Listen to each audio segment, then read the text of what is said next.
And welcome back to my channel. तुम्हा सर्वांचं माझ्या यूट्यूब चॅनलमध्ये अगदी मनापासून स्वागत आहे। कसे आहात सर्वजण? मी मस्त आहे आणि आशा करते की तुम्हीही सर्वजण खूप मजेत आणि आनंदी असताल। तर सकाळची वेळ आहे, व्हिडिओला सुरुवात झालेली आहे आणि मी आलेले आहे माझ्या किचनमध्ये। नेहमीप्रमाणेच बनवणार आहे चहा, नाश्ता वगैरे सर्व काही। तर एका बाजूला इथे मी दूध गरम करण्यासाठी ठेवलेले आहे, सोबतच कढाईमध्ये उपमा बनत आहे आणि काही शेंगदाणे पण मी भाजून घेतलेत। भाजी वगैरे बनवण्यासाठी भाजलेले शेंगदाण्याचं कूट टाकायला बरं पडतात, म्हणजे आपल्याकडे भाजून ठेवलेले शेंगदाणे असले तर। नाश्त्यामध्ये मी आज बनवलेला होता रव्याचा उपमा। त्याची काही रेसिपी मी शेअर केली नाही, कारण सकाळी थोडीफार घाई गडबड होती, त्यामुळे मी पटकन उपमा बनवून घेतला, रेकॉर्डिंग वगैरे नाही केली त्याची रेसिपी। आणि कोथिंबीर टाकलेली आहे वरतून। उपमा बनवून तयार झालेला आहे। त्यानंतर सर्वांचा नाश्ता वगैरे झाला। नाश्ता करून झाल्यानंतर मी आलेले आहे देवपूजा करण्यासाठी। तर मी माझा नाश्ता काही केला नव्हता, बाकीच्यांचा झालता, पण माझा बाकी होता करायचा। म्हटलं अगोदर देवपूजा वगैरे करून घेऊ, त्यानंतर नाश्ता करू। तर देवपूजा वगैरे माझी झालेली आहे। असंही सकाळी जर लवकर देवपूजा आवरून घेतलं ना की खूप छान प्रसन्नही वाटतं, फक्त तेवढा वेळ आपल्याला मिळाला पाहिजे।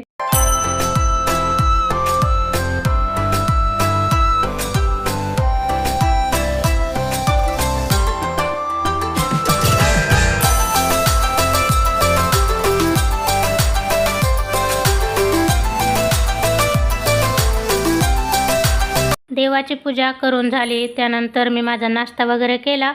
बाकीचं जे काही सकाळचं आपलं डेलीचं काम असतं, धुणी भांडी वगैरे, ते सर्व मी आवरून घेतलं। त्यानंतर आलेले आहे किचनमध्ये। आता स्वयंपाक वगैरे बनवणार आहे। तर दुपारच्या स्वयंपाकात मी आज बनवलेलं आहे वांग्याची भाजी आणि कारली पण घेतलेली आहे थोडीशी। ती मी आत्ता नाही बनवणार, फक्त बॉईल करून ठेवणार आहे। जेव्हा आपण कारल्याची भाजी बनवतो ना, तेव्हा डायरेक्ट ते बनवायला घेतले तर थोडीशी कडसर भाजी बनते त्याची। जर तुम्ही अगोदर त्याला बॉईल वगैरे करून ठेवलं ना, जसं की सकाळी बॉईल केलं, संध्याकाळी भाजी बनवली, असं थोड्याशा गॅपनी भाजी बनवली, तर मग जास्त कडसर वगैरे होत नाही। तर म्हणून मी कारल्याला ना मधून कट करून घेतलं, सोबतच पाणी टाकलं त्यामध्ये आणि थोडंसं लिंबू, चिंच टाकली, मीठ टाकलं आणि आता याला थोडंसं ना बॉईल करून घेणार आहे। सोबतच जी वांग्याची भाजी मी बनवणार आहे त्यासाठी वांगी मी बारीक फोडींमध्ये कट करून घेतलीत। बऱ्याच वेळा तुम्हाला तुमच्यासोबत मी ग्रेव्हीवाली वांग्याची भाजी जी आहे शेअर केलेली आहे, भरले वांग्याची भाजी शेअर केलेली आहे, पण आज जी वांग्याची भाजी मी बनवणार आहे ती सुक्की भाजी बनवणार आहे। त्यासाठी वांगी बारीक फोडींमध्ये ना कट करून पाण्यात टाकून ठेवलेले आहेत। त्यानंतर इथे मी माझ्यासाठी बनवलेला आहे चहा वगैरे झाला आणि त्यानंतर लगेच इथे मी स्वयंपाकाला सुरुवात केलेली आहे। तर वांग्याची भाजी अगोदर बनवणार आहे, त्यासाठी कढाईमध्ये टाकलेलं आहे तेल, जिरे, मोहरी, कढीपत्त्याची फोडणी केली, कांदा टोमॅटो टाकला कट करून, थोडासा परतून घेतला। त्यानंतर लसूण अद्रकची पेस्ट ॲड केली, तीही थोडीशी मी परतून घेतली। ही जी रेडीमेड अद्रक लसूणची पेस्ट आहे ना, त्यामध्ये चायनीज फ्लेवर आहे बऱ्यापैकी। जेव्हा ही पेस्ट आपण थोडीशी परतून घेतो तेव्हा एक चायनीज फ्लेवरचं जी स्मेल आहे ना ती येते। त्यानंतर ठरलेले थोडेफार बेसिक मसाले, लाल मिर्च पावडर, हळद पावडर वगैरे ॲड केलं आणि कट करून ठेवलेली वांगी ही ॲड केली। व्यवस्थित सर्व मसाल्यामध्ये ना मिक्स करून घेतलेली आहेत आणि चवीनुसार ॲड केलेलं आहे मीठ।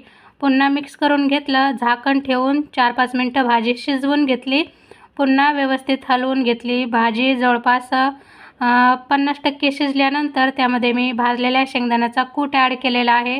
तुम्हाला शेंगदाण्याचा कूट नको असेल तर नाही ॲड केला तरीही चालतं, पण आमच्यामध्ये ना सवय आहे बऱ्यापैकी शेंगदाण्याची कूट भाजीमध्ये टाकून खायची, त्यामुळे मी इथे ॲड केलेलं आहे। थोडंसं पाणी वगैरे ॲड केलं, मिक्स करून घेतलं आणि पुन्हा झाकण ठेवून थोडीशी भाजी शिजण्यासाठी ठेवून दिलेली आहे। सोबतच बनवलेली आहे चपाती। साधा सिंपल स्वयंपाक आज मी बनवलेला आहे, वांग्याची भाजी, चपाती वगैरे।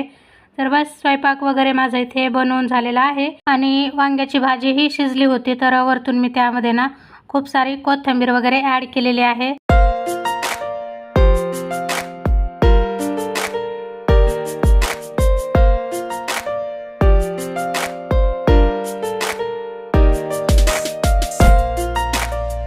घरातलं सर्व डेलीचं काम आवरल्यानंतर आता ही जी वेळ आहे ती आहे दुपारनंतरची आणि टायमिंग झालेला होता जवळपास 3 वाजलेले आहेत.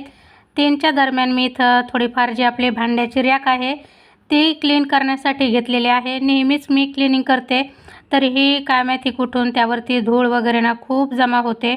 तर इथे पाहू शकतात सर्व डब्बे वगैरे मी खाली काढून घेतलेले आहेत. रॅक जो आहे तो ओला कपडा करून मी पुसून काढणार आहे आणि बाकीची भांडी जी आहेत ना ती पण थोडासा ओला कपडा करूनच पुसून काढणार आहे. असंही दिवाळी दसरा यावेळेस ना पूर्ण भांडी मी स्वच्छ घासून काढते. वर्षातून 2 वेळा तरी सर्व डबे वगैरे आपले घासून निघतात.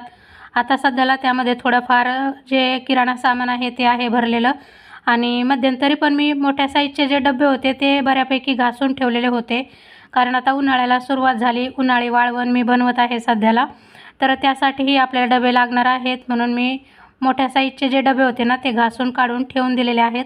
तर हे जे डबे आहेत त्यातले जे मोठ्या साईजचे डबे आहेत ना त्यामध्ये आतल्या बाजूला अजून डबे ठेवलेले आहेत, म्हणजे 3-3, 4-4 डबे जे आहेत ना ते एकमेकात घालून ठेवलेत. त्यामुळे काय होतं की डबे खराब होत नाहीत आणि एका जागेमध्ये ना भरपूर डबेही बसून राहतात, तर जागाही कमी लागते. तर सर्व डबे वगैरे भांडे मी छान असे पुसून काढले, पुन्हा रॅकवरती व्यवस्थित लावून दिले. आता या कामासाठी जवळपास 1 तासभर तरी मला गेला होता, पण मी सर्व काही डिटेलमध्ये शेअर केलं नाही, कारण घरातल्या जाळ्या वगैरेही मला साफ करायचं होतं. भरपूर साफसफाई बाकी होती, तर तीही सर्व मी करून घेतली. फक्त तुमच्यासोबत शेअर केलं नाही, कारण आता होळी वगैरे येत आहे, त्यासाठी घरही थोडंफार क्लीन असायला हवं आपलं.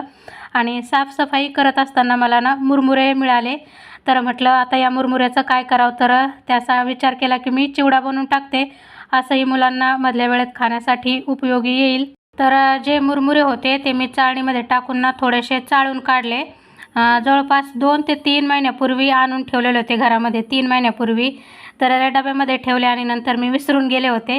तर मग म्हटलं आता त्याचा चिवडाच बनवावा.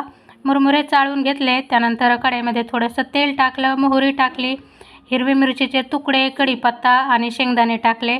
शेंगदाणे ऑलरेडी भाजलेले होते, तरीही पुन्हा ना थोडेसे भाजून घेतले.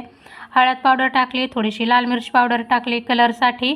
आणि हे आहेत आपले मुरमुरे, स्वच्छ चाळून घेतलेत मी.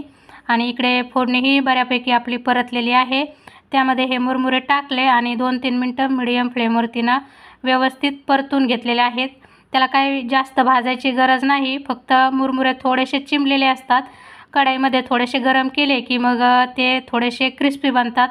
तर 2 स्टेपमध्ये मी थोडेसे टाकून ना व्यवस्थित असे परतून घेतलेले आहेत. चवीनुसार थोडंसं मीठ टाकलं, पुन्हा हलकेसे परतून घेतले. नुसते सफेद मुरमुरे खायचं म्हटलं की मग नको वाटतं, पण त्यामध्येच थोडीशी फोडणी वगैरे टाकून परतलं का आपल्याला त्याच्यामध्ये कांदा टोमॅटो टाकून खायला भेळही छान लागते. तर इथं आपला झटपट मुरमुऱ्याचा चिवडा बनवून तयार झालेला आहे.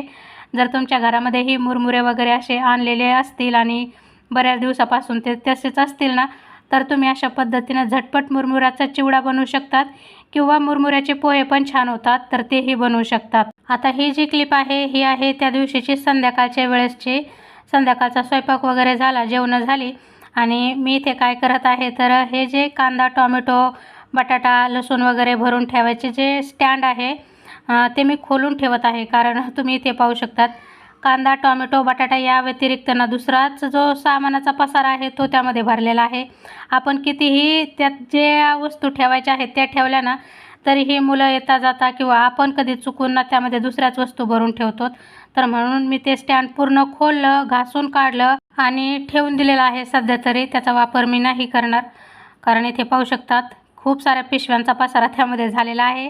कांदे बटाटे ठेवण्यासाठी मी आता जे छोटेसे टब टाईप असतात ना, बास्केट टाईप, ते बनवलेलं आहे. तर त्यामध्येच कांदे बटाटे वगैरे भरून ठेवलेले आहेत आणि पूर्ण क्लिनिंगही माझी झालेली आहे. हा पाहू शकता सर्व पसारा तुम्ही किती पसारा आहे. आणि त्यानंतर मग मी काही जास्त रेकॉर्डिंग वगैरे केली नाही, त्यामुळे या व्हिडिओचा मी इथेच एंड करते. व्हिडिओ आवडला असेल तर चॅनलला लाईक शेअर आणि सबस्क्राईब नक्की करा. पुन्हा भेटूया नवीन एका व्हिडिओमध्ये. तोपर्यंत सर्वांना बाय बाय. श्री स्वामी समर्थ.